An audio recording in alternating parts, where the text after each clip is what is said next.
الحمد للہ عدد خلقہ وزنة عرشہ ومداد کلماتہ والحمد للہ قدر الاقدار وكتب الآجال وكبر الليل على النهار والحمد للہ علی اقدالہ وواسع نعمائہ نحمده ونشکرہ ومن کل ذنب نستغفرہ۔ ہر قسم کی حمد اللہ کے لیے ہے، اس کی مخلوقات کی تعداد کے برابر، یعنی جتنی چیزیں اس نے پیدا کی ہیں، عرش کے وزن کے برابر۔ عرش جیسا کہ آپ کو معلوم ہے کہ اس کائنات کی سب سے بڑی تخلیق ہے اللہ تعالیٰ کی، یعنی جو کچھ بھی اللہ نے پیدا کیا ہے اس میں سے عرش کو سب سے بڑا بنایا ہے، اس کے کلمات کی سیاہی کے برابر۔ ہر قسم کی حمد اللہ کے لیے ہے جس نے تقدیریں مقرر کی، ہر چیز کی زندگی کی مدت کو لکھا کہ کس نے کتنا زندہ رہنا ہے، رات کو دن پر لپیٹا۔ ہر قسم کی حمد اللہ کے لیے ہے، اس کے احسانات پر اور اس کی وسیع نعمتوں پر۔ ہم اس کی حمد بیان کرتے ہیں اور اس کا شکر ادا کرتے ہیں اور ہر قسم کے گناہوں سے اس سے بخشش طلب کرتے ہیں، اس سے دعا کرتے ہیں کہ وہ ہمیں ہماری کوتاہیوں، ہماری غلطیوں، ہماری بھول چوک پر ہمیں معاف فرما دے۔ انسان کو زندگی میں بہت ساری چیزیں ملتی ہیں، بہت سی نعمتیں ملتی ہیں، لیکن زندگی بذات خود ایک بہت بڑی نعمت ہے۔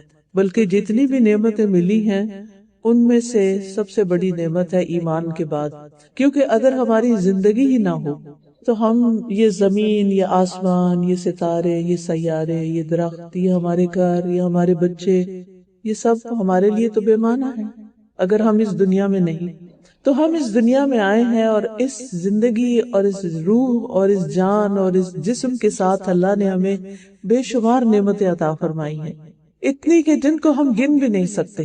لیکن یہ زندگی بذات خود ایک بہت بڑی نعمت ہے۔ ہماری ایک ایک سانس بہت قیمتی ہے، ہماری زندگی کا ایک ایک لمحہ بہت ویلیوبل، بہت پریشیس ہے۔ ہماری زندگی کا ایک ایک گھنٹہ، ایک ایک دن، ایک ایک ہفتہ، ایک ایک مہینہ، ایک ایک سال بڑا ہی قیمتی ہے، کیونکہ ہر لمحہ صرف ایک دفعہ زندگی میں آتا ہے، ہر دن صرف ایک دفعہ زندگی میں آتا ہے، ہر مہینہ ایک ہی دفعہ آئے گا، ہر سال ایک ہی بار آئے گا۔ ہر لمحہ ہاتھوں سے پھسلتا ہوا محسوس ہوتا ہے، ہر وقت گزرتا ہوا چلا جا رہا ہے، اور اللہ سبحانہ تعالیٰ زمانے کی قسم کھا کے فرماتے ہیں والعصر ان الانسان لفی خسر، وقت کی قسم کہ انسان یقیناً نقصان میں ہے، یعنی ہر گزرتا ہوا لمحہ انسان لوز کر رہا ہے، انسان کھو رہا ہے، کیونکہ وہ دوبارہ نہیں آئے گا۔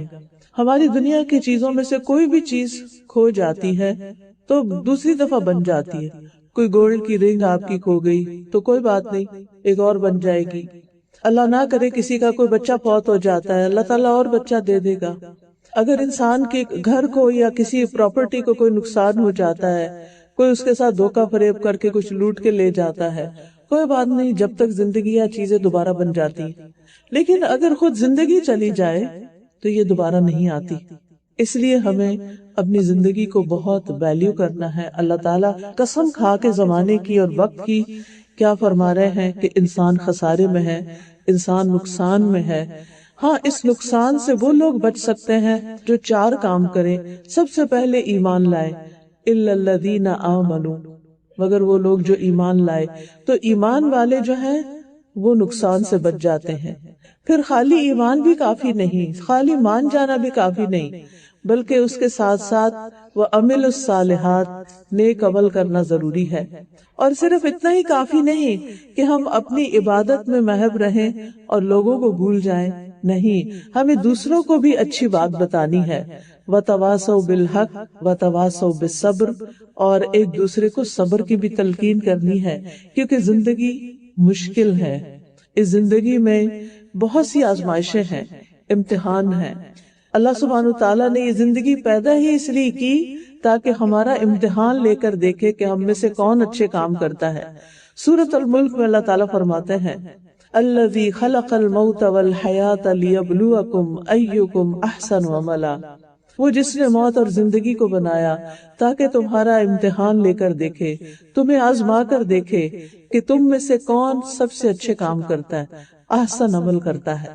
لہٰذا ہر لمحہ ہمارا امتحان ہو رہا ہے کہ ہم اپنی زندگی کا ہر منٹ اچھے کام میں گزارتے ہیں یا کسی برے کام میں گزارتے ہیں، یا نہ کوئی اچھا کرتے ہیں نہ کوئی برا کرتے ہیں۔ تو ہم کر کیا رہے ہیں، یہ ہے اصل سوال۔ ہم اپنا وقت کس طرح استعمال کر رہے ہیں، کیونکہ یہ زندگی ایک امتحان ہے۔ اللہ تعالیٰ فرماتے ہیں سورۃ فاطر میں، اولم نعمرکم ما یتذکر فیہ من تذکر وجاءکم النذیر فذوقوا فما للظالمین من نصیر۔ اور کیا ہم نے تمہیں اتنی عمر نہیں دی تھی کہ اس میں جو نصیحت حاصل کرنا چاہتا حاصل کر لیتا، اور تمہارے پاس ایک خاص ڈرانے والا بھی آیا تھا۔ اس کی بعض علماء تفسیر کرتے ہیں کہ انسان کے سفید بال اس کے لیے نذیر کی حیثیت رکھتے ہیں، کہ جو ہی سر میں سفید بال نظر آنے لگے تو انسان کو فکر کرنی چاہیے کہ اب دنیا سے جانے کے دن قریب آتے جا رہے ہیں۔ ویسے تو انسان جس دن پیدا ہوتا ہے اس دن سے کاؤنٹ ڈاؤن شروع ہو جاتا ہے۔ ہم کہتے ہیں بچہ ایک دن کا ہو گیا، دراصل اس نے ایک دن لوز کر لیا اپنی زندگی کا۔ 1 سال کا ہو گیا، گویا اس کا 1 سال زندگی کا چلا گیا ہے۔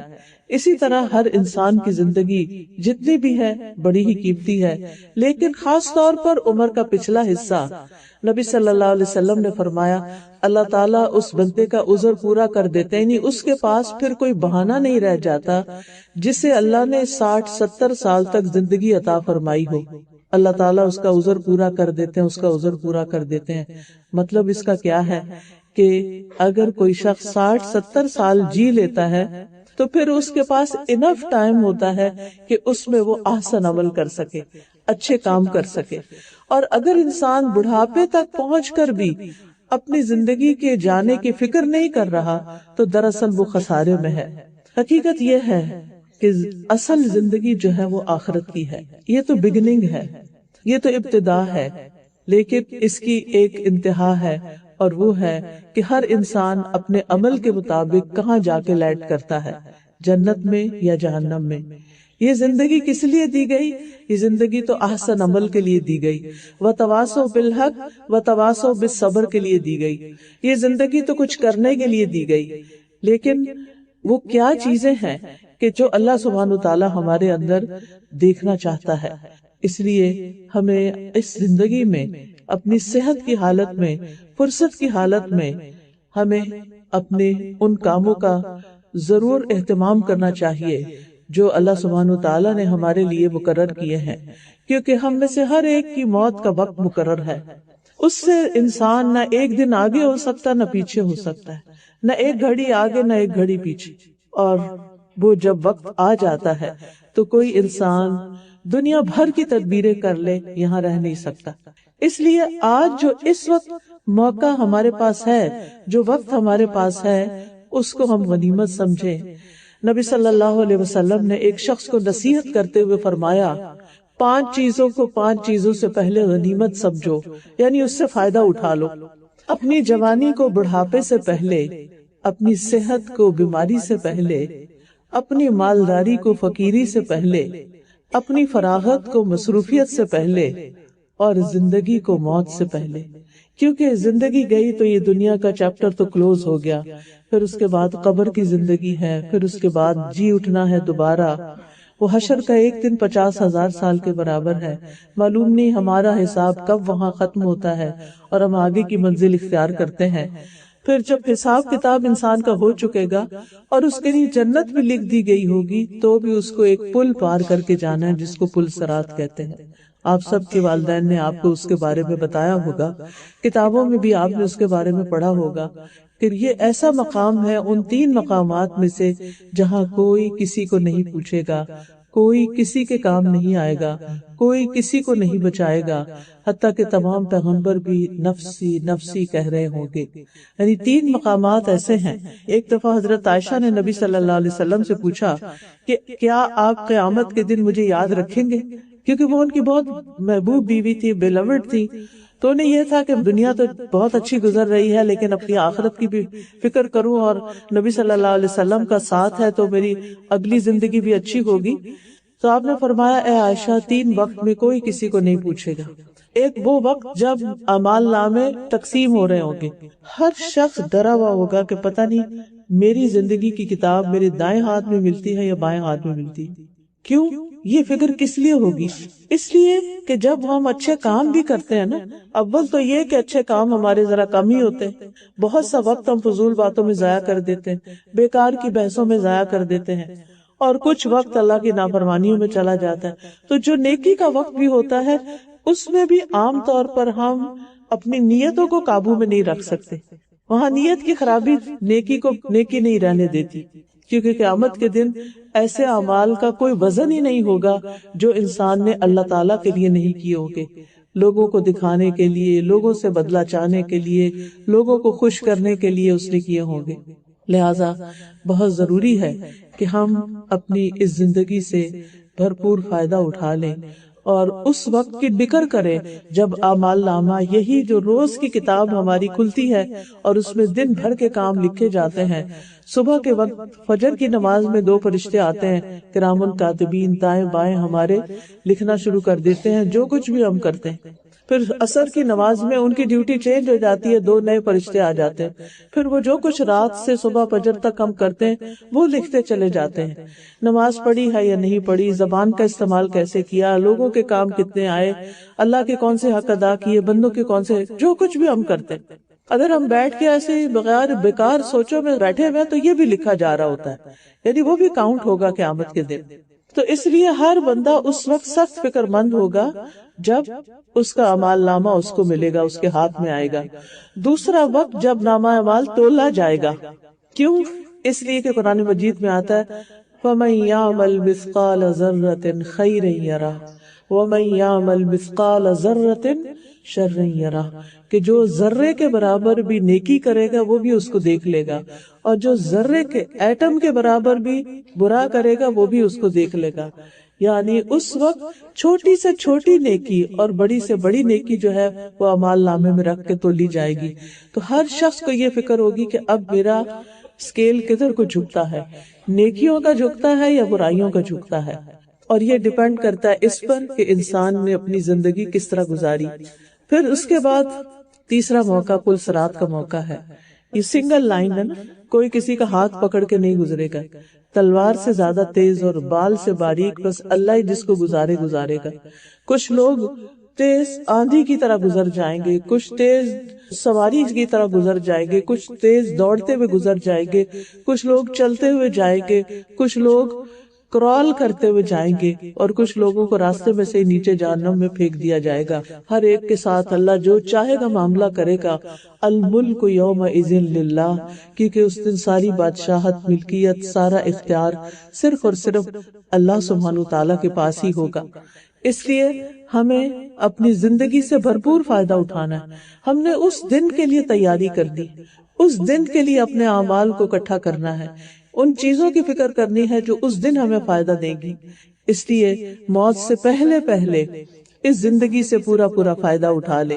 ابن عمر کہتے ہیں کہ رسول اللہ صلی اللہ علیہ وسلم نے میرے بدن کا ایک حصہ پکڑ کر مجھ سے فرمایا، اور ایک روایت پہ کندھے کا بھی آتا ہے، کہ تم دنیا میں ایسے رہو جیسے تم اجنبی ہو، یہاں سے تمہارا کوئی تعلق نہیں. کیونکہ ویسے بھی جب انسان بھی سارے ختم ہو جائیں گے تو یہ زمین بھی ختم ہو جائے گی، یہ زمین باقی نہیں رہے گی، یہ ہمیشہ کے لیے نہیں بنی، اور ہم بھی اس پر ہمیشہ کے لیے نہیں آئے. ہر ایک کا خاتمہ ہے. کل من علیہا فان، اس زمین پر جو بھی انسان، جانور، چرند پرند، درخت، پہاڑ، دریا، پھول پھل، جو کچھ بھی ہے، بڑی بڑی بلڈنگ، عمارتیں، گھر، مشینریز، کارخانے، سمندر، یہ سارے کے سارے ملیا میٹ ہو جائیں گے. یوم تبدل الارض غیر الارض والسماوات مطویات بیمینی، جس دن زمین بدل کر کچھ سے کچھ کر دی جائے گی، میدان حشر بن جائے گا، اور ہر ایک کے لیے صرف کھڑے ہونے کی جگہ ہوگی، آرام کی جگہ نہیں ہوگی، اور آسمان اللہ سبحانہ تعالیٰ کے دائیں ہاتھ میں لپٹے ہوئے ہوں گے.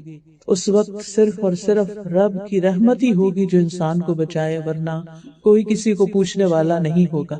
اس لیے اس دن کے لیے ہمیں تیاری کرنی ہے. آپ نے فرمایا تم اس طرح زندگی گزارو جیسے کہ تم اجنبی ہو یا کسی راہ کو عبور کرنے والے ہو، اور خود کو قبر والوں میں شمار کیا کرو۔ سوچا کرو کہ ہم پہنچ گئے ہیں وہاں، یعنی ہم امیجن کرے رات کو سوتے ہوئے یا کسی وقت بھی اپنے ٹائم پر، کیونکہ ہم سب کو ٹائم دیتے ہیں لیکن اپنے آپ کو ٹائم نہیں دیتے۔ اکیلے بیٹھ کر بھی ہم یا تو موبائل کھول لیتے ہیں یا کسی سے باتیں کرنے لگتے ہیں، یعنی اکیلے تو ہمارا دل ہی نہیں لگتا نا، تو اس لیے ہم اپنے آپ کو ٹائم نہیں دیتے۔ جب اپنے آپ میں ہم اکیلے ہوں، سوچئے وہ کون سا آج کے دن میں ایک گھنٹہ ایسا گزرا ہے کہ جس میں آپ نے کوئی آواز نہیں سنی، کسی سے بات نہیں کی، کوئی آپ کو باتوں میں انٹرپٹ کرنے والا نہیں تھا، آپ نے خاموشی کے ساتھ اپنے حالات پہ غور کیا، اپنی قبر کے بارے میں سوچا اور اپنے آپ کو وہاں لیٹا ہوا پایا۔ آپ سوچئے کہ انسان کانپ اٹھتا ہے جب یہ سوچتا ہے کہ ایک دن مجھے اس اندھیری کوٹھڑی میں جا کے رہنا ہے اور وہاں میرے ساتھ کسی نے بھی نہیں ہونا۔ دنیا میں ہم اکیلے ہوتے ہیں تو ہم بور ہو جاتے ہیں، ہم اداس ہو جاتے ہیں جن سے ہم محبت کرتے ہیں، لیکن وہاں پر تو کوئی بھی ساتھ نہیں ہوگا۔ پیارے سے پیارا انسان بھی جو ہمارے لیے بعد میں کتنا بھی روئے ساتھ نہیں آتا، اور آئے بھی تو ہمارے لیے کچھ کر نہیں سکتا۔ تو اس لیے آپ نے فرمایا کہ خود کو قبر والوں میں شمار کرو، یعنی امیجن کرو کہ تم قبرستان میں رہتے ہو۔ مجاہد کہتے ہیں کہ پھر ابن عمر نے مجھ سے فرمایا، اگر صبح ہو جائے تو شام کا بھروسہ نہ کرو، اور اگر شام ہو جائے تو صبح کا انتظار نہ کرو۔ بیماری آنے سے پہلے صحت سے، موت آنے سے پہلے اپنی زندگی سے فائدہ اٹھا لو، کیونکہ اے عبداللہ تمہیں نہیں پتا کل تمہارا نام کہاں ہوگا، یعنی مردوں میں ہوگا یا زندوں میں ہوگا، یعنی کل تمہیں کیا کہیں گے کہ عبداللہ، یا کہیں گے کہ وہ جو فلاں میت فوت ہو گیا۔ پھر آپ دیکھیے کہ قیامت کے دن ہم سے ہماری نعمتوں کا بھی سوال ہوگا کہ ان نعمتوں کو ہم نے کیسے استعمال کیا۔ رسول اللہ صلی اللہ علیہ وسلم نے فرمایا، قیامت کے دن کسی شخص کے قدم اس وقت تک ہٹ نہ سکیں گے، یعنی وہاں سے وہ ادھر ادھر رائٹ لیفٹ نہیں ہو سکے گا، یہاں تک کہ اس سے اس کی عمر کے بارے میں سوال ہوگا کہ اپنی عمر کس چیز میں گزاری، کیا تمہاری ہابیز تھی، کیا تمہارے مشغلے تھے، کیا تمہاری دلچسپیاں تھی، تمہارے دن رات کہاں گزرتے تھے۔ پھر یہ سوال ہوگا کہ اپنے حاصل کرتا علم پر عمل کتنا کیا، اور پھر مال کے بارے میں کہ کہاں سے کمایا اور کہاں خرچ کیا، لیا کہاں سے اور دیا کہاں، اور اپنے جسم کو کس چیز میں گلایا، یعنی تمہاری جوانی کس کام میں گزری، تمہارے دن رات کس چیز میں گزرے، تم کس چیز میں تھکتے رہے، تم کیا کیا کرتے رہے، اور اس میں تمہاری مصروفیت کیا رہی۔ اب دیکھیے کہ دنیا میں تو یہ ہوتا ہے کہ جب انسان کوئی جاب کرتا ہے، کام کرتا ہے، پھر اس کے بعد ایک ریٹائرمنٹ کی عمر آتی ہے، اس میں پھر آرام کرتا ہے اور پھر دنیا سے رخصت ہوتا ہے۔ لیکن مرنے کے بعد جب قبر میں جائے گا تو آرام جب ہی ہو سکے گا، یعنی دنیا سے ریٹائرمنٹ کا وہ وقت ہے جو مرنے کے بعد انسان کو قبر میں ملے گا۔ تو جو لوگ اپنی زندگی میں پروڈکٹیو ہوتے ہیں، اپنے ہر دن کو صحیح سے استعمال کرتے ہیں اور اپنی جاب پر ایک ایک دن بہت اچھے طریقے سے گزارتے ہیں، ان کی ریٹائرمنٹ بھی اچھی ہوتی ہے اور بعد میں ان کی زندگی بڑھاپے کی بھی اچھی گزرتی ہے۔ لیکن جنہوں نے اپنی جوانی کو ضائع کر دیا ہو اور اس میں کوئی کام نہ کیا ہو، تو پھر ان کے لیے آنے والا ہر دن مشکل ہوتا ہے۔ اسی طرح جس نے اپنی زندگی میں اپنی آخرت کے لیے کچھ نہیں کمایا، تو پھر اس کے لیے آگے کی زندگی مشکل سے مشکل ہے۔ تو بات یہ ہے کہ اللہ تعالیٰ نے ہر ایک سے سوال کرنا ہے۔ نبی صلی اللہ علیہ وسلم نے فرمایا، کلکم راعٍ وکلکم مسئول عن رعیتہ، تم میں سے ہر شخص نگران ہے اور اس سے اس کی رعیت کے بارے میں، یعنی جو اس کے ماتحت ہے ان کے بارے میں بھی پوچھا جائے گا، حتیٰ کہ عورت سے بھی پوچھا جائے گا، اس کے بچوں کے بارے میں، اس کے گھر والوں کے بارے میں۔ لہٰذا آج ہمارے پاس عمل کا وقت ہے اور کل حساب کا وقت ہے۔ آج ہمارے پاس وقت ہے کہ ہم اپنی آخرت کے لیے کچھ کما لیں، کیونکہ کل پکار آئے گی، اللہ تعالیٰ فرمائیں گے، کلوا واشربوا ہنیئا بما اسلفتم فی الایام الخالیہ، کھاؤ اور پیو مزے سے۔ کیسے؟ کیوں؟ ان اعمال کے بدلے میں جو تم نے گزشتہ دنوں میں کیے، تم نے اپنے پاسٹ میں جو کام کیے، جو محنت کی، اس کے بدلے میں آج جنت میں کھاؤ پیو مزے کرو۔ لیکن اگر دنیا میں ہم نے کچھ کیا ہی نہیں، اپنی آخرت کے لیے کوئی تیاری نہیں کی، تو پھر وہاں کیا آواز آئے گی کہ کن اعمال کے بدلے میں؟ جھوٹ کے بدلے میں، چغلی کے بدلے میں، غیبت کے بدلے میں، بدتمیزی اور بد اخلاقی کے بدلے میں، ان چیزوں کا بدلہ کیا ہوگا؟ جو عام طور پر شکایات گھروں سے ملتی رہتی ہیں کہ بعض ہسبینڈز ابیوسو ہوتے ہیں اور بعض وائفز جو ہوتی ہیں وہ بدتمیزی اور بد اخلاقی کرتی ہیں، بعض بچے جو ہیں ماں باپ کی ایک نہیں سنتے، اور بعض ماں باپ اپنے بچوں کو صرف ڈانٹ ڈپٹ کے ہی زندگی گزار رہے ہیں۔ آج ہی ایک بچی نے مجھے میسج کیا کہ دوست کا مسئلہ وہ بتا رہی تھی کہ اس کی زندگی میں کوئی پل چین کا نہیں، کیونکہ گھر کا ہر بندہ ایک دوسرے سے نفرت کرتا ہے، ہر بندہ دوسرے سے بیزار ہے، ہر بندہ دوسرے کے ساتھ لڑائی کرنے کو تیار ہے، نہ بچے بڑوں کا ادب کرتے ہیں، نہ بڑے بچوں پہ رحمت شفقت کرتے ہیں۔ تو آپ سوچئے کہ پتہ نہیں ایسے کتنے گھرانے ہوں گے کہ جہاں پر ہر کوئی ایک دوسرے کے لیے مصیبت بنا ہوا ہے، عذاب بنا ہوا ہے۔ یہ سارا کچھ اب لکھا جا رہا ہے کہ ہم دوسروں کے لیے خوشی کا باعث ہیں یا دوسروں کے لیے تکلیف کا باعث ہیں، ہم دوسروں کو آگے بڑھانے کا باعث ہے یا دوسروں کو پیچھے دھکیلنے کا باعث ہے۔ قیامت کے دن ہر انسان کی حسرت ہوگی کہ کاش وہ اپنی زندگی سے کچھ کر کے آیا ہوتا۔ آپ سوچئے، تھوڑی دیر کے لیے سوچئے، ہم امیجن کیا کریں کہ اس وقت موت کے فرشتے میرے پاس آ رہے ہیں تو میں کیا سوچوں گی؟ اس وقت میرے دل میں کیا خیال آئے گا؟ ہے میں نے تو یہ کام بھی کرنا تھا، میں نے تو صدقہ بھی کرنا تھا، میری تو بھی نمازیں بھی رہتی ہیں، میں نے تو ابھی فلاں کا حق بھی دینا تھا، میں نے تو ابھی اس سے ناراضگی کٹی کی ہوئی تھی، اس سے صلح کرنی تھی۔ یعنی کتنی یہ چیزیں ہیں، اس کی امانت لوٹانی تھی، اس سے وعدہ پورا کرنا تھا۔ تو اس لیے کوشش ہمیں یہی کرنی چاہیے کہ روز کے روز اپنے یہ کام نپٹا لیں، جو کرنے والے کام ہیں انہیں کر کے ہی سویا کریں، اور اگر کسی کے ساتھ ظلم زیادتی کیا تو اس سے معافی مانگ لیں۔ دنیا میں معافی مانگ لینا آسان ہے بنسبت اس کے کہ قیامت کے دن وہ ہماری نیکیاں لے اڑیں۔ قیامت کے دن انسان کی حسرت کیا ہوگی؟ وجیء یومئذ بجہنم یومئذ یتذکر الانسان وانى له الذکری یقول یا لیتنی قدمت لحیاتی۔ اور جہنم اس دن سامنے لے آئی جائے گی۔ اس دن انسان نصیحت تو قبول کر لے گا، اب اس کو سمجھ آ جائے گی، مگر اس وقت اسے نصیحت سے کیا حاصل ہوگا؟ اس وقت سمجھنے کا کیا فائدہ؟ کہے گا کاش میں نے اپنی اس زندگی کے لیے کچھ آگے بھیجا ہوتا، کاش میں نے مرنے کے بعد کی زندگی کے لیے کچھ تیاری کی ہوتی۔ اور سورۃ فاطر میں آتا ہے لوگ جو جہنم میں جائیں گے وہ کہیں کہ ربنا اخرجنا، اللہ ہمیں اس جہنم سے باہر نکال، نعمل صالحا غیر الذی کننا نعمل، کہ ہم نیک عمل کریں اس کے خلاف جو ہم پہلے کرتے رہے۔ اب ہمیں سمجھ آ گئی ہے، اب ہمیں نصیحت مل گئی ہے، اب ہمیں دوبارہ دنیا میں بھیجیے کہ ہم اچھے کام کریں۔ لیکن کیا کسی کو واپس بھیجا جائے گا؟ کسی کی چیخ پکار سن کے اللہ تعالیٰ اس کو واپس بھیجنے کا فیصلہ کرے؟ اچھا چلو ایک چانس تمہیں اور۔ Dear sisters, it's only one chance, بس اگر اس میں ہم نے کچھ نہیں کیا نا تو یہ چانس دوبارہ نہیں ملنے والا، اور پھر انسان کے ساتھ صرف حسرتیں ہی حسرتیں، ریگریٹس اور ریگریٹس ہی رہ جائیں گے۔ اسی لیے اللہ سبحانہ وتعالیٰ فرماتے ہیں وَأَنِيبُوا إِلَىٰ رَبِّكُمْ وَأَسْلِمُوا لَهُ مِن قَبْلِ أَن يَأْتِيَكُمُ الْعَذَابُ ثُمَّ لَا تُنصَرُونَ وَاتَّبِعُوا أَحْسَنَ مَا أُنزِلَ إِلَيْكُم مِّن رَّبِّكُم مِّن قَبْلِ أَن يَأْتِيَكُمُ الْعَذَابُ بَغْتَةً وَأَنتُمْ لَا تَشْعُرُونَ ان تقول نفس یا حسرتا علی ما فرطت فی جنب اللہ وان کنت لمن الساخرین او تقول لو ان اللہ ہدانی لکنت من المتقین او تقول حین ترى العذاب لو ان لی کرۃ فاکون من المحسنین۔ یہ سورۃ زمر کی آیات ہیں۔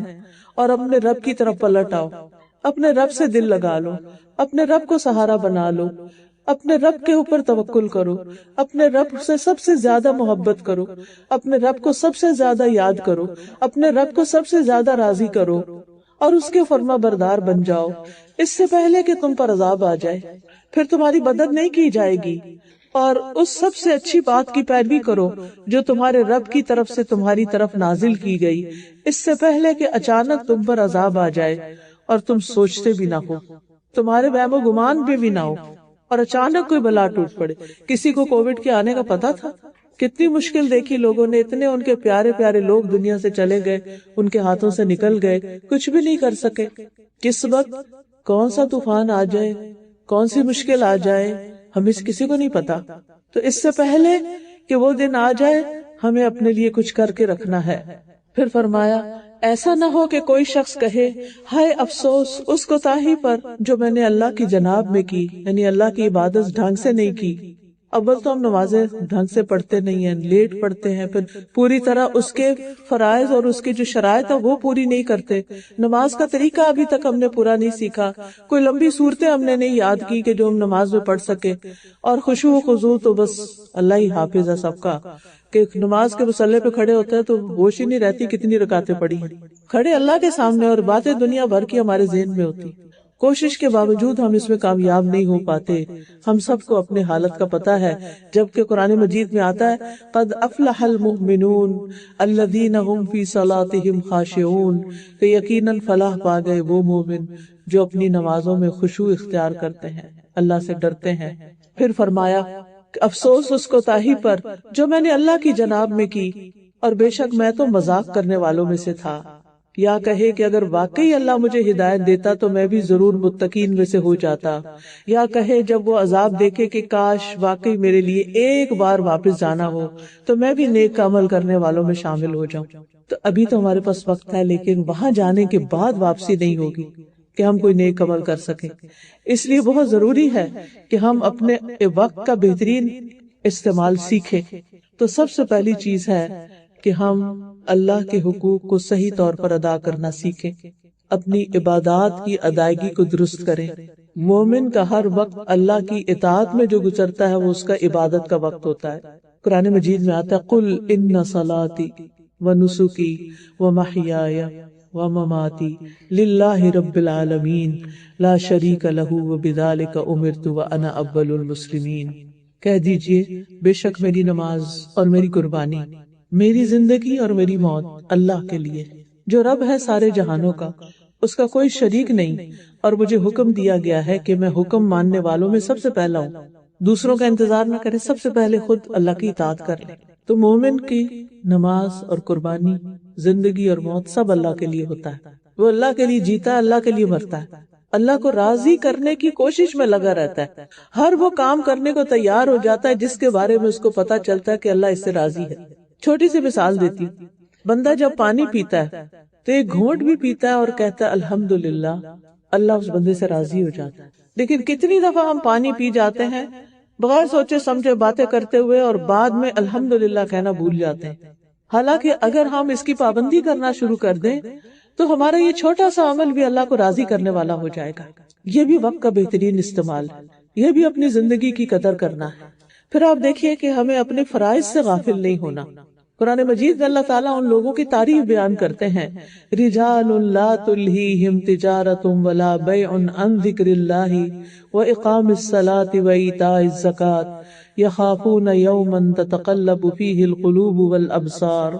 وہ لوگ جنہیں اللہ کے ذکر سے اور نماز قائم کرنے اور زکوٰۃ دینے سے نہ کوئی تجارت غافل کرتی ہے، نہ کوئی خرید و فروخت غافل کرتی ہے، یعنی وہ ہر حال میں اپنی نماز ادا کرتے ہیں، وہ بزنس کر رہے ہوں، وہ جاب پر ہوں، وہ سفر کر رہے ہوں، وہ سوئے ہوئے ہوں، وہ فوراً اٹھ جاتے ہیں کیونکہ ان کی نماز کا وقت آ گیا ہے۔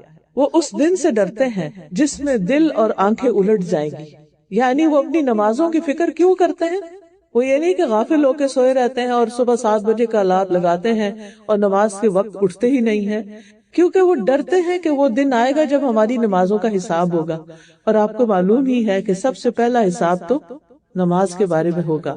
اللہ تعالیٰ فرماتے ہیں قُلْ لِعِبَادِيَ الَّذِينَ آمَنُوا، میرے ان بندوں سے جو ایمان لا چکے ہیں کہہ دیجئے یقیموا الصلاۃ، کہ وہ نماز قائم کیا کریں، وَيُنْفِقُوا مِمَّا رَزَقْنَاهُمْ سِرًّا وَعَلَانِيَةً، اور اس میں سے جو ہم نے انہیں دیا ہے کھلے اور چھپے خرچ کیا کریں۔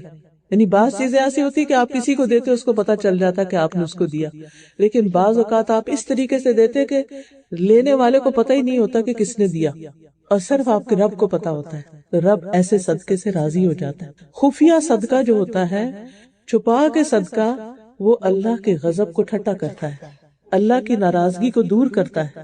یعنی اگر آپ کو کبھی دل میں یہ خیال آئے نا کہ میرا خیال ہے اللہ تعالیٰ مجھ سے راضی نہیں، یا ڈر لگے، تو خوب چھپ کے صدقہ کیا کرے کہ لینے والے کو بھی نہ پتا ہو کہ وہ چیز آپ کی طرف سے ہے۔ آپ کسی مسجد میں جاتے ہیں، چپکے سے اس کے ڈبے میں کچھ ڈال دیں، اب کسی کو کیا پتا آپ نے کیا ڈالا۔ اسی طرح آپ دیکھیں کہ اسلاف کے ہاں یہ عادات پائی جاتی تھی کہ رات کے اندھیرے میں نکلتے تھے صدقہ خیرات کرنے کے لیے، اس زمانے میں اسٹریٹ لائٹس تو نہیں ہوتی تھی، تو کسی کو پتہ نہیں چلتا تھا، لوگوں کے دروازے بھی چیزیں چھوڑ کے آ جاتے تھے اور دینے والے کا نہیں پتا ہوتا تھا کہ کس نے دیا، کون دے کر کیا، کیونکہ انہیں لوگوں سے شکریہ اور جزا نہیں چاہیے ہوتی تھی۔ قرآن مجید میں بھی آتا ہے کہ وَيُطْعِمُونَ الطَّعَامَ عَلَىٰ حُبِّهِ مِسْكِينًا وَيَتِيمًا وَأَسِيرًا انما نطعمکم لوجہ اللہ لا نرید منکم جزاء ولا شکورا۔ وہ اللہ کی محبت میں کھلاتے ہیں مسکینوں کو، یتیموں کو، قیدیوں کو، اور وہ کیا کہتے ہیں، ہم تمہیں صرف اللہ کے چہرے کی خاطر کھلا رہے ہیں کہ آخرت میں ہمیں اللہ کا دیدار نصیب ہو جائے، ہم تم سے کوئی بدلہ ہی نہیں چاہتے، کوئی شکریہ بھی نہیں چاہتے۔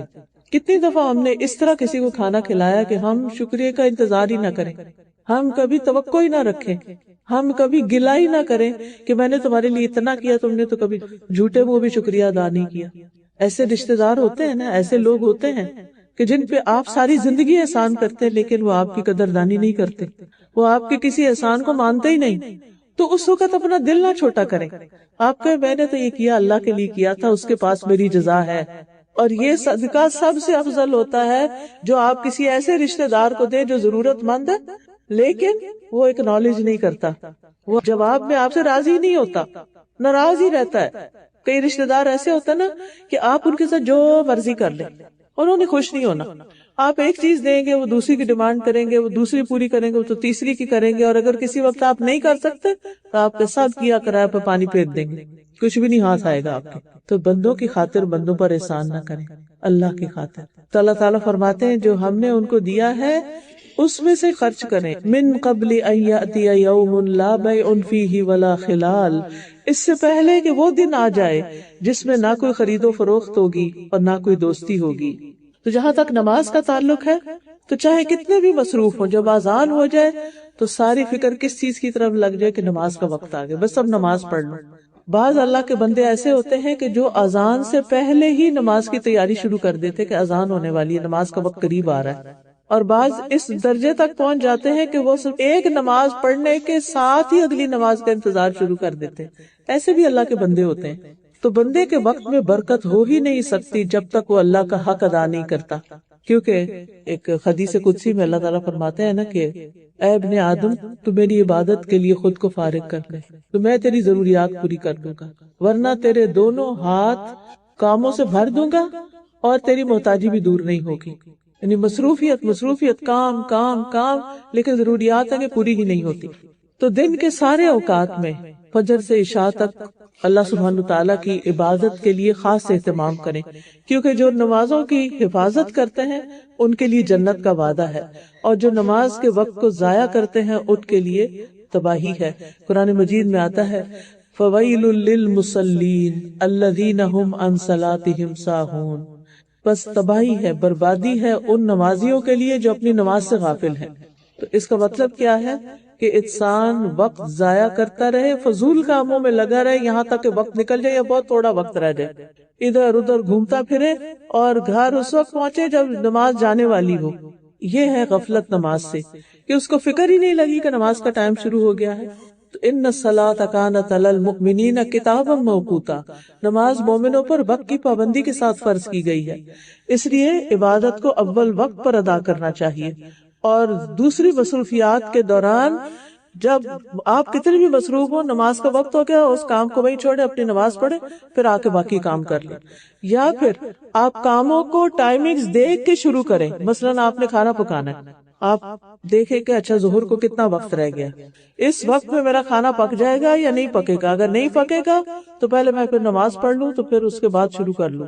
اسی طرح باقی کام، لانڈری کر رہے ہیں، کچھ کر رہے ہیں، اپنے اوقات کو واچ کرتے رہیں کہ کہیں مجھے یہ کام اپنے اندر اس طرح مشغول نہ کر دے کہ نماز پڑھنے کا وقت نکل جائے یا بہت لیٹ نہ ہو جائے، کیونکہ انسان کو نماز میں لطف ہی نہیں آ سکتا جب وہ لیٹ کر کے نماز پڑھتا ہے۔ اور اسی طرح یہ بھی کریں کہ فرائض کے ساتھ نوافل کی ادائیگی بھی کریں، کیونکہ جب انسان نوافل ادا کرتا ہے یعنی فرائض کے ساتھ اللہ کی محبت پا لیتا ہے، اور جب نوافل ادا کرتا ہے تو اسے اللہ تعالیٰ کی بہت سی تائید حاصل ہو جاتی ہے۔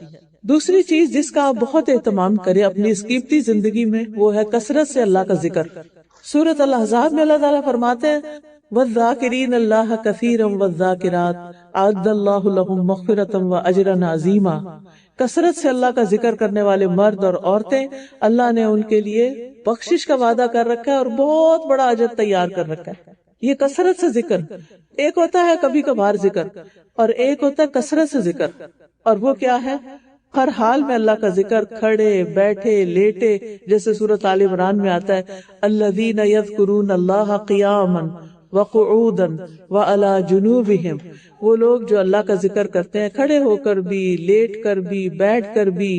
کیونکہ کچھ لوگ کہتے ہیں کہ اچھا صرف بیٹھ کے یا قبلے کی طرف منہ کر کے پھر ہی کوئی ذکر ہوگا یا وضو کر کے. نہیں، ذکر کے لیے، خالی ذکر کے لیے آپ کو نہ وضو کی شرط ہے اور نہ ہی قبلے کی شرط ہے اور نہ ہی کوئی بیٹھنے کی شرط ہے. آپ لیٹے ہوں، آپ سونے کی تیاری کر رہے ہوں، آپ کچھ بھی کر رہے ہوں، آپ اللہ کا ذکر کر سکتے ہیں. ہر وقت اپنی زبان کو اللہ کے ذکر سے تر رکھے. اور اگر بعض جگہ ایسی ہوتی ہے نا کہ آپ جیسے میں آپ بول رہی ہوں تو اب میں کیا کر سکتی ہوں کہ میرا دل اللہ کی طرف ہی رہے، یعنی دل کے خیالات، دل کے احساسات اللہ کے ساتھ جڑے رہیں. پھر آپ دیکھیے کہ صبح شام اللہ کا ذکر کرنا چاہیے. صبح شام کی دعائیں، اس میں کتاب ہوگی وَإِيَّاكَ نَسْتَعِينُ. یہ کتاب ہے جو آپ میں سے ہر ایک کے گھر میں ہونی چاہیے، بلکہ گھر کے ہر فرد کے پاس اپنی اپنی الگ الگ ہونی چاہیے. کیونکہ اس میں صبح شام کے اذکار بھی ہیں، اس میں جادو جنات سے بچنے کی دعائیں بھی ہیں، اس میں بیماری سے شفا کی دعائیں بھی ہیں، اس میں وسوسوں کا علاج بھی ہے. وہ بھی بتایا گیا کہ دل کے اندر جو برے برے خیالات آتے ہیں، نیگیٹیوٹی آتی ہے، اس کا حل بھی بتایا گیا ہے. اسی طرح سفر کی دعائیں ہیں. تو جب تک آپ کو آتے نہیں ہیں اذکار تو آپ دیکھ کے بھی پڑھ سکتے ہیں اور کوشش کریں کہ زبانی یاد کر لیں. اللہ تعالیٰ خود فرماتے ہیں، اس کا حکم اللہ نے دیا ہے، یا ایھا الذین آمنوا اذکروا اللہ ذکرا کثیرا وسبحوہ بکرۃ واصیلا. اے ایمان والو، کثرت سے اللہ کو یاد کیا کرو اور صبح و شام اس کی تسبیح کیا کرو. صبح و شام حدیث میں آتا ہے جو آدمی صبح اور شام 100 مرتبہ سبحان اللہ و بحمدہ پڑھتا ہے، قیامت کے دن کوئی شخص اس سے زیادہ افضل عمل نہیں لا سکتا. یعنی جو پابندی سے یہ کام کرتا ہے، سورج نکلنے سے پہلے 100 دفعہ تسبیح سبحان اللہ و بحمدہ، اور غروب ہونے سے پہلے عصر کی نماز کے بعد سبحان اللہ و بحمدہ 100 دفعہ. فرمایا سوائے اس کے کہ جس نے اس کے برابر یا اس سے زیادہ پڑھا. پھر اس کے بعد ایک اور کام بھی کیا کیجیے، اور وہ ہے نماز کے بعد اللہ کا ذکر کرنا. کچھ لوگ بس سلام پھیرتے ہی ایک سلام تو پورا پھیر رہے تھے، دوسرا آدھے میں ہوتا کہ پاؤں اٹھ جاتے ہیں ان کے مصلی سے. یہ سخت نقصان دہ بات ہے، کیونکہ انسان جب بیٹھ کے تسبیح کرتا ہے 33 بار سبحان اللہ، 33 بار الحمدللہ، 33 بار اللہ اکبر، اور 100 کا عدد پورا کرنے کے لیے لا الہ الا اللہ وحدہ لا شریک لہ لہ الملک و لہ الحمد وہو علی کل شیء قدیر، تو ایسے شخص کے سارے گناہ معاف ہو جاتے ہیں. آپ دیکھ لیجئے، ٹائم نوٹ کر لیجئے، اب 2 منٹ سے زیادہ نہیں لگے. اگر 2 منٹ میں ہم اپنے گناہ معاف کرا سکتے ہیں تو ہمیں کیا مشکل ہے کہ ہم نماز کے بعد نہ بیٹھیں مصلی پر. پھر آپ دیکھیں جتنی دیر آپ وضو سے بیٹھے رہتے مصلی پر، اتنی دیر فرشتہ مقرر ہو جاتا ہے جو آپ کے لیے دعا کرنا شروع کر دیتا ہے. اللہ اس کو بخش دے، اللہ اس پہ رحم فرما، اللہ اس کو بخش دے، اللہ اس کو رحم فرما. اس لیے جائے نمازوں سے لگیے، مصلی سے لگیے، جہاں نمازوں سے محبت کیجیے، وہاں پر بیٹھنا سیکھیے اور نماز کے بعد ذکر کرنا سیکھیے. پھر رات کو سوتے وقت بستر میں جا کے نبی صلی اللہ علیہ وسلم نے فرمایا جو آدمی اپنے بستر پہ آئے لیکن اللہ کا ذکر نہ کرے، وہ بھی اس کے لیے باعث حسرت ہوگا. آج کل کیا ہے، لوگ سونے کے لیے پہلے ٹی وی لگا لیا کرتے تھے، جب نیند آ جاتی تھی ٹی وی بند کر کے بس سو جاتے تھے بغیر اللہ کا نام لی. اب ایک اور آفت ہے، ہاتھوں میں موبائل ہیں. بعض اوقات میاں بیوی ایک دوسرے سے بات نہیں کر رہے ہوتے، دونوں اپنے اپنے موبائل لے کے بیٹھے ہوئے ہیں، اور جب نیند آتی ہے تو موبائل رکھ کے سو جاتے ہیں، یا بعض اوقات وہ ادھر ہی لڑک جاتا ہے اور بغیر اللہ کا ذکر کیے سو جاتے ہیں. وہ بستر بھی انسان کے لیے، وہ سونا بھی انسان کے لیے حسرت کا باعث ہوگا کہ جس میں انسان اپنے بستر پہ گیا اور اس نے اللہ کا ذکر نہیں کیا. ابن مسعود کہتے ہیں اللہ کا ذکر کرتے وقت نیند کا آنا شیطان کی طرف سے ہے. اگر تم چاہو تو تجربہ کر کے دیکھ لو، جب تم میں سے کوئی سونے کا ارادہ کرے تو اللہ کا ذکر کر لے، ذکر کرتے کرتے اس کو نیند آ جائے گی. آپ تجربہ کیجیے، پتہ ہی نہیں چلتا کس وقت سو گئے، کب آنکھ بند ہو گئی. پھر ہے اپنی زندگی کو قیمتی بنانے کے لیے، لمحے لمحے سے فائدہ اٹھانے کے لیے انتظار کے اوقات میں بھی اللہ کا ذکر کرنا. مثلا آپ لائن میں کھڑے ہیں, آپ تسبیح پڑھنا شروع کر دیں, دروشی پڑھنا شروع کر دیں, آیت کریمہ پڑھ لیں, استغفار پڑھ لیں, لا حول ولا قوت الا باللہ پڑھ لیں. آپ اپنے اوقات کو ضائع نہ جانے دیں. آپ ڈرائیو کر رہے ہیں, آپ کے ہاتھ ڈرائیو کر رہے ہیں, لیکن آپ کی زبان تو کچھ نہیں کر رہی نا, تو زبان سے ذکر کرنا شروع کر دیں. آپ کلینک گئے ہیں, ہاسپٹل گئے ہیں, ادھر ادھر پریشان ہونے کی بجائے, انتظار کرنے کی بجائے آپ اللہ کا ذکر شروع کر دیں. آپ ٹیکسی یا بس کے انتظار میں ہیں, کھانا پکا رہے ہیں, گھر کا کام کاج کر رہے ہیں, زبان آپ کی خالی ہے, آپ اللہ کا ذکر کرتے رہیں. رسول اللہ صلی اللہ علیہ وسلم نے فرمایا, جو لوگ کسی جگہ پر مجلس کریں لیکن اس میں اللہ کا ذکر نہ کریں, جیسے دعوتیں پارٹیاں ہوتی ہیں, اور یوں ہی اٹھ کھڑے ہوں, وہ ان کے لیے قیامت کے دن حسرت کا باعث ہوگی. انسان ریگریٹ کرے گا کہ کاش میں اس جگہ پر نہ ہوتا جہاں میں اللہ کو یاد کیے بغیر نکل گیا. اور آج کل آپ دیکھیں کہ کیا ٹرینڈ ہے, کیا مہندیوں پارٹیوں میں ہم اللہ کو یاد کر رہے ہوتے ہیں. ہماری شادیوں میں کتنا لاؤڈ میوزک ہوتا ہے, کیا اس وقت کوئی اللہ کو یاد کر رہا ہوتا ہے؟ اللہ ماشاءاللہ جن کے دل میں اللہ نے ڈال دی. پھر ایک اور چیز یہ کہ قرآن کے ساتھ اپنا وقت گزاریں. یہ تلاوت جو ہے بہترین ذکر ہے اللہ کا. اللہ تعالیٰ فرماتے ہیں, ان الذین یتلون کتاب اللہ واقاموا الصلاة وانفقوا مما رزقناہم سرا وعلانیۃ یرجون تجارۃ لن تبور. بے شک جو لوگ اللہ کی کتاب پڑھتے ہیں اور انہوں نے نماز قائم کی, اور جو کچھ ہم نے انہیں دیا اس میں سے انہوں نے پوشیدہ اور ظاہر خرچ کیا, وہ ایسی تجارت کی امید رکھتے ہیں جو کبھی برباد نہ ہوگی. اس میں نمبر 1 کیا آتی ہے کہ تلاوت قرآن. اور تلاوت عربی میں سمجھ کے پڑھنے کو کہتے ہیں. ہم اردو میں تو تلاوت کہتے ہیں نا, عربک ریڈنگ کو. عربی میں سمجھ کے پڑھنا تلاوت کہلاتا ہے. اس لیے قرآن کو سمجھ کر پڑھیں, اس کی تلاوت بھی کریں, یعنی ریسیٹیشن بھی کریں, اس کو سیکھیں بھی, اس کو سکھائیں بھی, کیونکہ آپ کا شمار پھر بہترین لوگوں میں ہو جائے گا.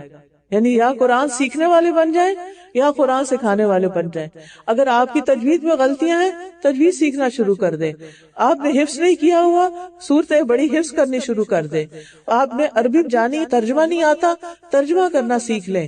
اور ایسے الحمدللہ courses online onsite موجود ہیں کہ جس میں آپ جا کر اپنی زندگی کا کچھ وقت لگا کے اپنے لیے یہ ذخیرہ اکٹھا کر سکتے ہیں. نبی صلی اللہ علیہ وسلم نے فرمایا, اور اللہ کے ذکر اور قرآن کی تلاوت کا اہتمام کیا کرو, کیونکہ وہ تمہارے لیے آسمان میں باعث رحمت اور زمین میں تمہارے لیے تذکرے کا باعث ہے. یعنی زمین میں تمہارے ذکر کا باعث ہے. یہ دنیا اور آخرت میں ملنے والا فائدہ. ابن قیم کہتے ہیں, کسی بھی بندے کے لیے قرآن کی قرات, اس میں لمبا غور و فکر کرنے اور اپنی سوچ کو آیات کے معنی پر مرکوز کرنے سے بڑھ کر اس کی زندگی اور آخرت میں زیادہ فائدہ مند اور اس کو نجات سے زیادہ قریب کرنے والی کوئی چیز نہیں. قیامت کے دن قرآن مجید سفارشی بن کے آئے گا. سورۃ البقرہ اور سورۃ آل عمران اس کے اوپر سایہ کیے ہوں گی, جبکہ سورج سوا نیزے تک قریب ہوگا. پھر قرآن پڑھنے والوں کا جنت میں مقام ہوگا. اور پھر قرآن کے حافظ کے لیے, اس کے والدین کے لیے عمدہ پوشاکیں ہوں گی. لیکن یاد رکھیے کہ ہم اگر خود کچھ بھی حفظ نہیں کر رہے نا, صرف بچوں کو کہہ رہے تم حفظ کرو حفظ کرو, وہ کیوں کریں؟ بعض اوقات لوگ شکایت لے کے آتے ہیں, ہمارا بچہ اتنا عرصہ ہو گیا ہے بس 7 سپارے حفظ کیے, آگے چلتا ہی نہیں ہے. تو اگر ان سے پوچھا جائے کہ آپ نے خود اتنے عرصے میں کیا کیا, تو کیا جواب ہوگا ان کو؟ یعنی جو کام آپ خود نہیں کرتے آپ بچوں سے کیسے کروا رہے, اور بچے کیسے مانیں گے؟ بچے تو آپ کے لیکچر سے نہیں سیکھتے, بچے آپ کے عمل سے سیکھتے ہیں کہ آپ اپنے وقت کو کیسے استعمال کر رہے ہیں, آپ اپنی زندگی کس طرح گزار رہے ہیں. تو انسان کو کسی نہ کسی طرح نفع مند علم سے تعلق قائم رکھنا چاہیے. اس کے لیے میں سجیسٹ کروں گی کہ اچھی کتابیں پڑھیں, گھر میں پڑھیں اور گھر سے باہر پڑھیں. مثال کے طور پر یہ ایک کتاب جس کی ہر خاتون کو ضرورت ہے, اور وہ ہے زبان کی حفاظت. کیونکہ جتنے مسائل ہیں, جتنے فساد ہیں, جتنی لڑائی جھگڑے ہیں, جتنی بدمزگیاں ہیں, ریلیشن شپ کی خرابیاں ہیں, وہ کہاں سے شروع ہوتی ہیں؟ زبان سے شروع ہوتی. جتنی طلاقیں ہیں کہاں سے شروع ہوتی ہیں؟ زبان سے شروع ہوتی. اس علم کو فریضہ سمجھے اپنے لیے, اس کی ساری حدیثیں خود بھی پڑھیں اور اپنے بچوں کے ساتھ بھی شیئر کریں. روزانہ کی اگر 2 حدیثیں بھی پڑھ لیں گے نا, تو آپ کی کچھ دنوں بعد کتاب پوری ہو جائے گی, اور پھر آپ بھول جائیں گے پڑھ کے, پھر دوبارہ شروع کر دیں. اپنی کسی نماز کے ساتھ باندھ لیں, اپنے سونے والی ٹیبل پہ رکھ لیں, لیکن کتاب گھر میں ہوگی تو تبھی فائدہ ہوگا. پھر اسی طرح یہ قال رسول اللہ صلی اللہ علیہ وسلم, اس میں عربی میں حدیثیں ہیں, اردو میں ہیں, انگلش میں ہیں. آپ عربی میں پڑھیں، آپ اردو میں پڑھیں، آپ بچوں سے انگلش میں پڑھوائیں، اور ہر روز صرف ایک حدیث بھی پڑھ لیں تو کچھ عرصے میں بچوں کو بے شمار معلومات ہو جائے گی۔ اسی طرح یہ ایک کتاب ہے 100 احادیث، صحیح بخاری سے انتخاب ہے، اوتھینٹک احادیث ہے۔ ان کو پڑھیں بھی، لکھ کے اپنے کمروں میں اسٹیکر وغیرہ بنا کے لگا لیں تاکہ آپ کو یاد دہانی رہے۔ دیکھیے یہ پڑھیں گے تو پتہ چلے گا نا کہ زندگی کو کیسے استعمال کرنا ہے۔ یہ نبی صلی اللہ علیہ وسلم کی سچی باتیں ہیں جن سے ہمیں پتہ چلتا ہے کہ ہماری زندگی میں کس چیز کی کمی ہے، ابھی ہمیں اور کیا کرنا ہے۔ آپ دیکھیں کہ کبھی یہ تو نہیں ہوا نا کہ ایک دفعہ آپ نے کھانا کھا کے کہا میں باقی کی زندگی کے لیے ساری کے لیے کافی ہے، ایسے ہی ہوتا؟ ایک دفعہ کھانا کھا کے آپ باقی دنوں کے لیے فارغ ہو جاتے؟ نہیں، آپ کو صبح بھی کھانا پڑتا ہے، آپ کو شام کو بھی کھانا پڑتا ہے۔ امام ابن قیم کہتے ہیں کہ علم کی ضرورت کھانے پینے سے بھی بڑھ کے ہے۔ کھانا پینا نہ ہو تو جسم مر جاتا ہے، علم نہ ہو تو روح فنا ہو جاتی، روح مر جاتی، انسان کا دل ختم ہو جاتا ہے۔ علم دلوں کی زندگی ہے، اور خوش قسمت ہے وہ لوگ جو زندگی کے آخری حصے میں بھی علم حاصل کرتے رہتے ہیں، کیونکہ وہ نبی صلی اللہ علیہ وسلم کے اس فرمان پہ عمل کر رہے ہیں کہ اطلب العلم من المہد الی اللحد، کہ اپنے پنگوڑے سے لے کے قبر تک علم حاصل کرتے رہو۔ اس لیے کوئی نہ کوئی کلاس ڈھونڈے، کیونکہ اکیلا انسان پھر چھوٹ جاتا ہے اس سے۔ اگر کہیں نہیں کچھ ملتا، آن لائن نہیں ملتا، آن سائٹ نہیں ملتا، تو آپ اپنے گھر میں کلاس بنا لیں، اپنے بچوں کو بٹھا لیں، گھر میں جتنے لوگ رہتے ہیں وہ اکٹھے بیٹھ جائیں، اپنے نیبرہڈ میں سے جو مسلمان ہیں ان کو اکٹھا کر لیں، باری باری مختلف خواتین کے گھر میں آپ حلقہ کر سکتے ہیں۔ اگر آپ کے پاس کوئی ٹیچر نہیں ہے تو آپ آڈیو سنوا سکتے ہیں۔ اگر آپ کے پاس پڑھنے اور سمجھانے کی قوت ہے تو یہ 100 احادیث ہیں، اس میں سے آپ اکٹھے پڑھ کے حدیثیں یاد کر سکتے ہیں۔ پھر اسی طرح آپ دیکھیے کہ استغفار کی بہت سی برکتیں ہیں۔ سورۃ نوح میں بھی آتا ہے کہ انہوں نے اپنے لوگوں سے کہا کہ استغفار کرو، اللہ تمہیں بخش دے گا، تمہیں مال اور بیٹوں سے نوازے گا، تمہارے لیے نہریں جاری کر دے گا، آسمان سے خوب بارشیں تم پر برسیں گی۔ تو انسان کو اپنی زندگی میں انہی چیزوں کی تو ضرورت ہوتی ہے، ہریالی چاہیے، کھانے پینے کو وافر چاہیے، بچے چاہیے، مال چاہیے، گھر چاہیے۔ تو ایسے میں انسان کوشش کے ساتھ ساتھ استغفار کی کثرت کرے۔ پھر اسی طرح اگر بیمار ہو جائے تو آیات شفا پڑھیں، اور اسی طرح یہ حفاظت کی دعائیں آپ کے بیگز میں ہونی چاہیے تاکہ آپ زیادہ سے زیادہ ان سے فائدہ اٹھا سکیں۔ اسی طرح یہ تسبیحات کا کارڈ ہے، صبح شام کے اذکار کا کارڈ ہے، قرآنی اور مسنون دعائیں ہیں۔ اتنی دعائیں ہمیں زبانی یاد نہیں ہوتی، اپنی جا نماز کے پاس کسی باسکٹ میں ڈال کے رکھ لیں، نماز پڑھنے کے بعد آپ کچھ نہ کچھ دعائیں، ایک ایک صفحہ، مثلا ایک صفحے پہ 5 دعائیں ہیں، 7 دعائیں، 10 دعائیں، وہ اتنی دعائیں اور ان کا ترجمہ پڑھ کے اللہ تعالیٰ سے مانگیں، کیونکہ دعا تو تقدیر بھی بدل دیتی ہے۔ اسی طرح اپنے دوستوں اور عزیزوں کو تحفے دینے کے لیے کتابیں ضرور دیا کریں، اور چیزیں بھی دیں، آپ سوٹ دیں، آپ کھانے پینے کی کوئی چیز دیں، لیکن ساتھ آپ ان کو کوئی کارڈ، کوئی کتاب ضرور دیں۔ الحمدللہ آج آپ کے پیچھے سٹال لگایا گیا ہے تاکہ آپ کو آ کے خریدنے کی بھی زحمت نہ ہو، یہیں پر آپ کے خدمت میں حاضر کیا جائے تاکہ آپ کے گھروں میں علم کی روشنی ہو۔ آپ دیکھیے کہ علم کی ایک بھوک ہوتی ہے، ہر انسان کے اندر ایک خلا ہوتا ہے، وہ کہتا ہے کہ میرے پاس سب کچھ ہے، پتہ نہیں کیا نہیں ہے، ہر وقت دل کے اندر کچھ ہوتا رہتا ہے۔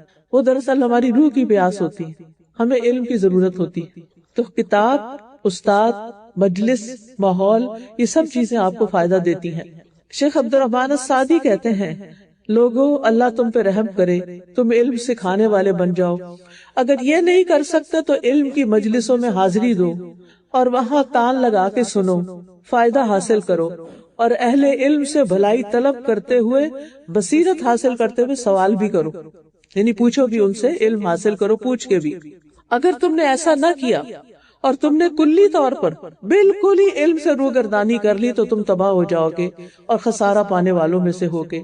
کیا تمہیں یہ نہیں معلوم کہ علم میں مشغول ہونا عظیم عبادات، افضل اطاعت اور اللہ کا قرب حاصل کرنے والے اعمال میں سے ہے؟ یعنی جو علم حاصل کرتا ہے، فرشتے اس کے لیے پر بچھاتے ہیں، اللہ کی رضا اس شخص کو حاصل ہوتی ہے، اللہ کا قرب نصیب ہوتا ہے۔ علم کی وہ مجلس جس میں تم بیٹھتے ہو تمہارے لیے دنیا اور جو کچھ دنیا میں سب سے زیادہ قیمتی ہے۔ جیسے اس وقت آپ علم کی مجلس میں ہیں تو کچھ چھوڑ کر آئے ہوں گے، وہ اس سے زیادہ قیمتی ہے جو چھوڑ کے آپ اس وقت یہاں بیٹھے سیکھ رہے ہیں۔ پھر اسی طرح فرمایا، اور اس سے جو فائدہ اور نفع جو تمہیں حاصل ہوتا ہے یعنی علم حاصل کر کے جو فائدہ حاصل ہوتا ہے کوئی بھی چیز اس کے وزن کے برابر اور مساوی نہیں ہو سکتی. بعض سلف اپنا سارا دن علم کی مجلس سے پر کر لیتے تھے. ایک مجلس ختم ہوتی تو دوسری کی طرف جاتے, دوسری سے تیسری کی طرف, یہاں تک کہ بعض اوقات کھانا پکانے کا ٹائم نہیں ہوتا تو کچا ہی کھا لیتے تھے کہ پیٹ تو بھرنا ہے کسی چیز سے, کچھ نہیں تو کچا کا کوئی سبزی کھا لو, کوئی فروٹ کھا لو, کوئی ایسی چیز کھا لو جو کچی کھا سکتے ہیں کہ پکانے کا ٹائم نہیں ہے. امام نووی جو ہے جن کی کتاب ہے 40 نووی 40 حدیث, شاید آپ نے نام سنا ہو, وہ روزانہ 12 درسوں میں حاضر ہوتے تھے. کتنے؟ 12. ایک دن میں 12 درس اٹینڈ کرتے تھے. آپ کتنے کرتے ہیں؟ ایک بھی دن کا نہیں ہوتا. اور اگر کوئی ہر روز کا ایک درس اٹینڈ کرے یا پڑھائے تو کہتے 7 days a week, too much. Alhuda میں جو انسٹیٹیوٹ ہے وہاں پر جو کلاسز ہوتی ہیں, آپ کسی دن بھی آنا چاہیں, واک ان, جسٹ اندر آئے, کوئی آپ سے پیسے نہیں مانگے گا, کوئی ڈونیشن نہیں مانگی جائے گی. آپ پڑھنے والے بنے, آپ علم حاصل کرنے والے بنے. جب آپ کو علم حاصل ہو گیا تو آپ کو پتا چل جائے گا کہ زندگی میں فائدہ مند چیز کیا ہے اور کیا کیا انسان کو کرنا چاہیے. ڈپلوما کورس ہوتا ہے, پورے قرآن کا ترجمہ یاد کروایا جاتا ہے, تفسیر بتائی جاتی ہے. اسی طرح اردو میں قرآن مجید کا ترجمہ اور تفسیر کی کلاسز ہو رہی ہیں. آپ میں سے جو چاہے اس میں آئیں اور آپ کو ہر روز نئی نئی عمل کی باتیں پتہ چلیں گی. زندگی خوبصورت ہو جائے گی, پریشانیاں ختم ہوں گی, اور آپ کو دنیا کی زندگی بھی بہتر طریقے سے گزارنے کا طریقہ آئے گا, اور انشاءاللہ اس کے بدلے آخرت بھی اللہ تعالیٰ سنوار دے گا. پھر اسی طرح آپ دیکھیے کہ وقت کو مفید کاموں میں گزاریں. قرآن بھی پڑھ لیا آپ نے, ذکر اذکار بھی کر لیا, نمازیں بھی کر لی, علم بھی حاصل کر لیا. اب عمل کا وقت ہے, اب لوگوں کی خدمت کریں. فرصت کے اوقات میں فالتو وقت نہ گزاریں کہ صرف سکرولنگ کرتے رہیں اپنے سیل کے اوپر اور مختلف سائٹس پہ جاتے رہیں, مختلف ٹک ٹاک دیکھتے رہیں اور دن ٹائم پاس کر دیں. ایسا نہ ہو, کوئی نہ کوئی فائدہ مند کام ضرور کرے. نبی صلی اللہ علیہ وسلم نے فرمایا, کیا تم میں سے کوئی صبح مسجد نہیں جاتا کہ وہ اللہ کی کتاب کی 2 آیتیں خود سیکھے یا سکھائے؟ یہ اس کے لیے 2 اونٹنیوں سے بہتر ہے, اور 3 سے بہتر ہے, اور 4 سے بہتر ہے. اس طرح آیتوں کی تعداد اونٹنیوں کی تعداد سے بہتر ہے. اور اگر ہم مسجد نہیں جا سکتے تو صبح کے وقت گھر میں اپنی روٹین بنا لیجئے, کچھ نہ کچھ ایک آدھ آیت حفظ کر لیا کیجئے کہ آج کے دن کا یہ میرا حفظ ہے. جو حفظ کیا ہوا اس کو دہرائی کر لیجئے. صرف 5-7 سورتوں پہ گزارا نہ کریں. جو سینے میں قرآن ہوگا نا وہ قبر میں بھی ساتھ جائے گا اور وہ آخرت میں بھی ساتھ جائے گا. اس لیے اپنے وقت کو فضول چیزوں میں گزارنے کی بجائے, اب آپ دیکھیے آج تک جتنی بھی ٹک ٹاک آپ نے دیکھی, کچھ یاد ہے کیا دیکھا؟ وہ وقتی لذت ہوتی ہے, پھر گزر جاتی ہے, بات ختم, بھول بھلا جاتے ہیں کہ کوئی اس میں چیز تھی کام کی. لوگ جوک کر رہے ہیں, ہنس رہے ہیں, اور ہم ان کو دیکھ رہے ہیں. عقل تو ہماری کہیں رخصت ہو گئی ہے نا کہ ہمیں اس سے مل کیا رہا ہے, وہ ہنس رہے ہیں نا, ہمیں کیا. جو پنجابی میں پہلے کہا کرتے جب میں بچپن میں تھی کہ سانو کی, لیکن اب تو ہمیں ہی ساری دنیا کا غم کھائے ہوئے. چائنا میں کیا ہو رہا ہے, اور امریکہ میں کیا ہو رہا ہے, اور افریقہ میں کیا ہو رہا ہے, اور کہاں لوگ کیسے رہتے ہیں. اتنی معلومات, اگر یہ ساری مل بھی گئی تو کرنا کیا ہے, کہاں جانا ہے. ہاں کہیں جانا ہو تو اس کی معلومات ضرور لیں, حج پہ جانا ہے, عمرے پہ جانا ہے, سیکھ کے جائیں.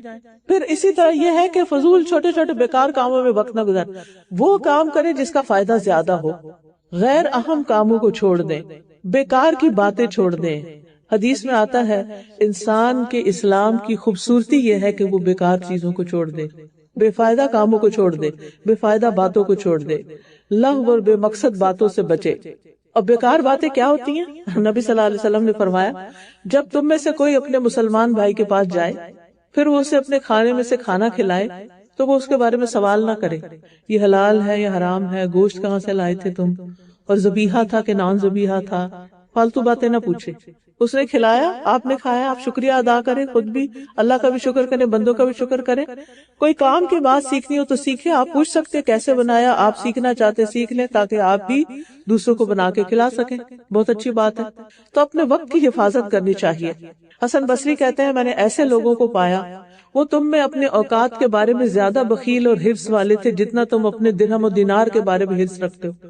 یعنی مال سے زیادہ اپنے وقت کی حفاظت کرتے تھے. ہم اپنے گولڈ کی, اپنے پیسوں کی, اپنی جیولری کی کتنی حفاظت کرتے ہیں, وہ اس سے بھی زیادہ حفاظت کرتے تھے اپنے ٹائم کی, یہ اس سے بھی زیادہ قیمتی ہے. ان میں سے کچھ لوگ ایسے تھے جو لمبی دیر ان کے پاس بیٹھے رہتے تو وہ کہتے تم نے اٹھنا نہیں, سورج تو چلنے سے نہیں رکتا, یعنی وقت تو گزرتا جا رہا ہے, تو تم کیوں بیٹھے ہوئے ہو یہاں. اپنے وقت کا ایک لمحہ بھی خالی نہیں چھوڑتے تھے, اور نیکی کے کاموں میں, خیر کے کاموں میں اس وقت کو لگاتے تھے. رسول اللہ صلی اللہ علیہ وسلم نے فرمایا بے شک اللہ کسی مومن کی ایک نیکی کا بھی ظلم نہیں کرے گا، دنیا میں بھی اس سے بدلہ عطا کیا جائے گا اور آخرت میں بھی اس کا بدلہ دیا جائے گا۔ کر بھلا ہو بھلا، آپ کسی کے لیے اچھا کریں گے آپ کے لیے اچھائیاں ہوگی، آپ دوسروں کو آسانیاں دیں گے اللہ تعالیٰ آپ کے لیے آسانیاں کرے گا، آپ دوسروں کی عزت کی حفاظت کریں گے اللہ تعالیٰ آپ کی عزت کی حفاظت کرے گا، آپ دوسروں کا ادب احترام کریں گے اللہ تعالیٰ لوگوں کے دلوں میں آپ کے لیے ادب احترام رکھے گا، آپ اپنے ماں باپ سے محبت کریں گے اللہ تعالیٰ آپ کے بچوں کے دلوں میں آپ کے لیے محبت پیدا کر دے گا۔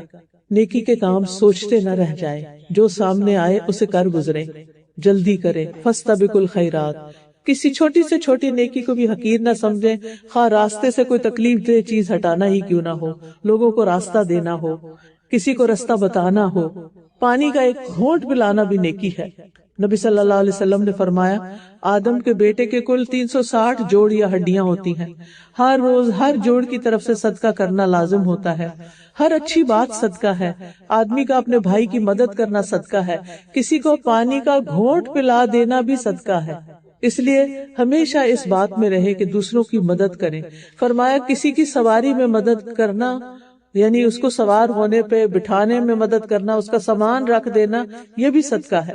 اور جو بندہ بندوں کی مدد اور خدمت میں رہتا ہے اللہ اس وقت تک اس بندے کی مدد میں رہتے ہیں، آپ خود بہت سے شر سے بچ جاتے ہیں، آپ کی بہت سی ضروریات پوری ہو جاتی ہیں۔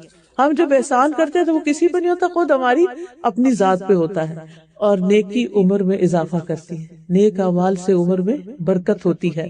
صلہ رحمی کرنا، رشتہ داروں کا حال چال پوچھنا، ان کی فکر کرنا، بچے شادی نہیں ہوئی تو ان کی شادی کی فکر کرنا، انہوں نے پڑھا نہیں تو ان کی پڑھائی کی فکر کرنا، ان تمام چیزوں کے اوپر ضرور توجہ کریں۔ اور پھر آپ دیکھیں کہ آپ اپنے دن کو پلان کیا کریں کہ کس وقت کیا کام کرنا ہے، میں نے کون سے میرے امپورٹنٹ کام ہیں اور وہ میں نے کس کس وقت میں کرنے ہیں، ان کے لیے ٹائم بلاک کر لیا کریں، اور اس وقت پھر اٹھ بھی جایا کرے کرنے کے لیے، یہ نہیں کہ لکھا ہوا تو ڈیر ہو اور کیا کچھ بھی نہ۔ پھر اپنے اوقات کو منظم کریں، اور پھر یہ کہ ہدف جو آپ کا ہو کہ یہ آج اتنی میں نے آیتیں یاد کر لینی ہے، اتنا میں نے یہ کھانا آج پکا کے کسی کو کھلانا ہے، یہ بچوں کے لیے یہ ان کے کام کرنے ہیں، یہ فلاں کر، ساری لسٹ آپ کے پاس ہونی چاہیے، اور پھر آپ ان چیزوں کو کرتے جائیں اور اپنے آپ کو فارغ کرتے جائیں۔ آپ دیکھیے اللہ تعالیٰ نے رزق کی تلاش کے لیے قرآن میں لفظ فمشو کہا ہے، نماز کے لیے فسو کہا ہے، جنت کے لیے سارعو کہا ہے، اپنی طرف آنے کے لیے ففروا الی اللہ، اللہ کی طرف دوڑ کے جاؤ۔ لہٰذا آپ اپنے ٹارگٹس ضرور سامنے رکھیں کہ میں نے کیا کرنا ہے، ضرورت کا کھائیں پیئیں، کم سوئیں اور سادگی اختیار کریں، کم سے کم ساز و سامان خریدیں، کیونکہ جتنا سامان زیادہ ہوتا اتنی اس کی حفاظت، صفائی ستھرائی اور اس کو مینٹین کرنا مشکل ہوتا ہے۔ بے مقصد چیزوں کو گھر سے نکال دیں تاکہ آپ کا ذہن خالی ہو۔ سفر کرے تو با مقصد، ایسے نہیں بس ایسے دل چاہ رہا چلو فارغ وقت مال میں جا کے گھوم پھر کے آ جاتے ہیں، نہیں۔ پھر اسی طرح برکت کے وقت میں کام کریں۔ نبی صلی اللہ علیہ وسلم نے فرمایا اے اللہ میری امت کے لیے ان کی صبح میں برکت ڈال دے۔ چنانچہ آپ کوئی مہم روانہ کرتے یا لشکر تو انہیں دن کے پہلے حصے میں روانہ کرتے تھے۔ اور سخر رضی اللہ عنہ ایک تاجر صحابی تھے، وہ اپنے کارندوں کو دن کے پہلے پہر روانہ کرتے، لہٰذا وہ مالدار ہو گئے اور ان کا مال بھی خوب بڑھ گیا۔ یعنی کاروبار میں، بزنس میں جو برکت ہوتی ہے وہ صبح سویرے کام کرنے سے ہوتی ہے۔ پھر یہ کہ مستقل مزاجی سے کام کریں، یہ نہیں 4 دن کام کیا پھر بھول گئے، جو کام شروع کیا اس کو مکمل کرنا، کیونکہ اللہ تعالیٰ کے نزدیک وہ عمل زیادہ پسندیدہ ہے جسے پابندی سے ہمیشہ کیا جائے، خواہ تھوڑا ہی کیوں نہ ہو۔ پھر کاموں میں توازن رکھنا، ہر ایک کو اس کا حق دینا، اپنے کام سے توجہ نہ ہٹانا، اور ان چیزوں کو آئیڈینٹیفائی کرنا جو آپ کا وقت ضائع کرتی ہیں، ان کو اپنی زندگی سے باہر نکالنا۔ ابن قیم کہتے ہیں وقت ضائع کرنا موت سے زیادہ سنگین ہے، کیونکہ وقت کو ضائع کرنا تمہیں اللہ اور آخرت کے گھر سے کاٹ دے گا، اور موت تمہیں دنیا اور اس کے رہنے والوں سے کاٹ دے گی، پھر دنیا میں نہیں تم رہ سکتے۔ لہٰذا غفلت کی زندگی نہیں گزارنی، سستی اور کاہلی چھوڑ دینی ہے، سستی نہیں کرنی، کیونکہ محرومی کے اسباب میں سے ایک بڑا سبب انسان کی سستی اور کمزوری ہے۔ جب انسان کے جو کرنے والا کام ہوتا ہے اس کو ڈیلے کرتا رہتا ہے کہ کل کروں گا، پھر کر لوں گا، ٹھہر کے کر لوں گا۔ اسی طرح زیادہ سونا دل کو مردہ کر دیتا ہے، وقت کو ضائع کر دیتا ہے اور بہت غفلت اور سستی پیدا کرتا ہے۔ اسی طرح کھانا پینا بس زندگی کا مقصد بنا لینا، یہ بھی زندگی کو ضائع کرتا ہے۔ بیکار باتوں اور بیکار کاموں میں وقت نہیں ضائع کرنا چاہیے، کیل و کال، اس نے کہا، اس نے کہا، فلاں کہہ رہا تھا، اور لمبی امیدیں رکھنا اور سست لوگوں کی مجلس اختیار کرنا، یہ چیزیں وقت ضائع کرتی ہیں۔ تو اللہ تعالیٰ سے ہماری دعا ہے کہ اللہ تعالیٰ ہمارے وقت میں برکت ڈالے۔ سبحان اللہ والحمد للہ ولا الہ الا اللہ واللہ اکبر ولا حول ولا قوة الا باللہ العلی العظیم۔ اللہم صلی علی محمد وعلی آل محمد کما صلیت علی ابراہیم وعلی آل ابراہیم انک حمید مجید۔ اللہم بارک علی محمد وعلی آل محمد کما بارکت علی ابراہیم وعلی آل ابراہیم انک حمید مجید۔ ربنا آتنا فی الدنیا حسنۃ وفی الآخرۃ حسنۃ وقنا عذاب النار۔ ربنا لا تزغ قلوبنا بعد إذ هديتنا وهب لنا من لدنك رحمة إنك أنت الوهاب۔ یا رب العالمین، تو ہمیں نیکی کے کاموں کی توفیق عطا فرما۔ اللہ ہمیں ایسے کاموں کی توفیق دے جس سے ہمیں تیری محبت حاصل ہو، تیری رضا حاصل ہو، تو ہم سے راضی اور خوش ہو جائے۔ اللہ ہمارا انجام اچھا کرنا، ہماری آخری عمر کو بہترین عمر بنا دینا، ہمیں مرنے سے پہلے توبہ کی توفیق عطا فرما دینا۔ یا اللہ ہمارے نفس کا تزکیہ فرما دینا۔ یا اللہ ہمیں ایسا دل دے کہ جو تجھ سے ڈرنے والا ہو، ایسا علم دے جو ہمیں فائدہ دینے والا ہو، ایسی دعاؤں کی توفیق دے جو قبول ہونے والی ہو۔ اللہ ہمیں سستی اور غفلت سے بچا لے۔ یا اللہ ہمیں انتہائی بڑھاپے اور دل کی سختی سے بچا لے۔ یا اللہ ہمیں ذلت اور ناداری سے بچا لے، محتاجی اور کفر سے بچا لے، بری بیماریوں سے بچا دے، نافرمانی اور نفاق سے بچا دے، بری شہرت اور دکھاوے سے بچا دے، برے دن رات اور بری گھڑی سے پناہ دے۔ اللہ ہم تجھ سے ہر طرح کی خیر کا سوال کرتے ہیں۔ اللہ ہم تجھ سے دین پر ثابت قدمی اور ہدایت پر پختگی کا سوال کرتے ہیں۔ اللہ ہم تجھ سے ان کاموں کا سوال کرتے ہیں جو تیری رحمت کو واجب کر دیں، تیری مغفرت کو لازم کر دیں۔